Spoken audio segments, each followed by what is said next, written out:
Most people don't struggle with focus because they don't care. They struggle even when they genuinely want to pay attention. They sit down to read, work, or think deeply, and within minutes, an invisible restlessness appears. The mind wanders. The urge to check something rises. Focus begins to feel heavy, almost uncomfortable, as if the brain is resisting stillness. What makes this so frustrating is that focus used to feel easier, or at least, that's how it seems. Today, sustained attention feels rare, fragile, and mentally exhausting. Many people interpret this as a personal failure, assuming they've become undisciplined or distracted. But psychology suggests something very different. Focus hasn't become harder because you're weaker. It's become harder because your brain has adapted. The human brain is highly plastic. It reshapes itself around whatever environment it spends the most time in. For most of human history, attention was guided by necessity. There were fewer inputs, fewer decisions, and fewer interruptions. Focus wasn't something you had to consciously defend. It was built into the structure of daily life. Modern life changed that structure completely. Today, your brain is surrounded by constant stimulation. Notifications, messages, headlines, videos, and endless streams of information compete for your attention every moment. Each one offers something small but enticing: novelty, validation, or a sense of connection. Over time, your brain learns to expect this constant input. This changes how focus feels. When stimulation is constant, stillness becomes unfamiliar, and unfamiliarity to the brain feels uncomfortable. The discomfort you feel when trying to focus isn't a lack of ability, it's a withdrawal response. Your brain has grown accustomed to frequent dopamine signals, and when those signals disappear, it reacts. This is why focus now feels tense instead of calm. Silence feels loud. Stillness feels restless. The brain begins searching for stimulation, not because the task is boring, but because stimulation has become the default state. There's another psychological factor at play, and it's more subtle. Focus requires commitment. When you focus deeply on one thing, you temporarily close off other possibilities. You're saying no to alternatives, information, and potential opportunities. In an environment that constantly reminds you of what you might be missing, this commitment can feel risky. The fear isn't always conscious. It shows up as unease, as the sense that you should be doing something else, as the urge to check, switch, or multitask. Your brain is responding to perceived loss, even if nothing meaningful is actually being lost.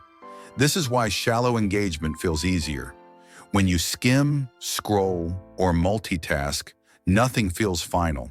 You're everywhere and nowhere at the same time. Focus, by contrast, feels like narrowing your world.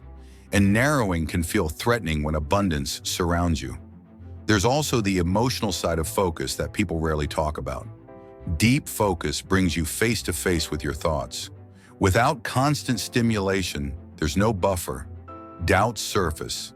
Uncertainty becomes louder. Sometimes even boredom or anxiety emerges. Distraction acts as a form of emotional regulation, a way to avoid sitting with internal discomfort. So when you remove distraction, you don't just remove noise, you remove protection. From the brain's perspective, discomfort equals danger. Not physical danger, but psychological exposure. And once again, the brain responds by nudging you away from the source of discomfort. Not dramatically, but gently. A thought, an impulse, a reason to switch tasks. Over time, this creates a loop. Focus feels uncomfortable, so it's avoided. Avoidance reinforces the idea that focus is difficult. The brain adapts further to short bursts of attention, making sustained focus feel even harder. But this doesn't mean focus is gone forever. It means it's been underused.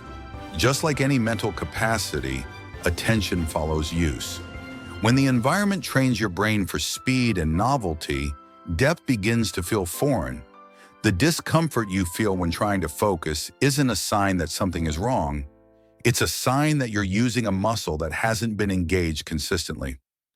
Understanding this changes how you approach focus. Instead of treating focus as something you must force, it becomes something you gently rebuild. Not through intensity, but through familiarity. The brain needs to relearn that stillness is safe, that depth is not a threat, and that absence of stimulation doesn't mean something is missing. This is also why trying to focus perfectly often backfires. When you expect instant, effortless concentration, the moment discomfort appears, you assume failure. But discomfort is not failure. It's the entry point. Focus doesn't begin as clarity. It begins as resistance. And if you can stay present through that resistance, even briefly, something shifts. The brain adapts, the noise settles, attention stabilizes. Not permanently, but enough to remind you that focus is still possible. So if focus feels uncomfortable now, it's not because you've lost it. It's because your brain has learned a different rhythm. And rhythms can be changed, not by fighting distraction with discipline, but by slowly teaching your mind that depth is safe again. Because focus isn't about controlling attention. It's about retraining your relationship with stimulation.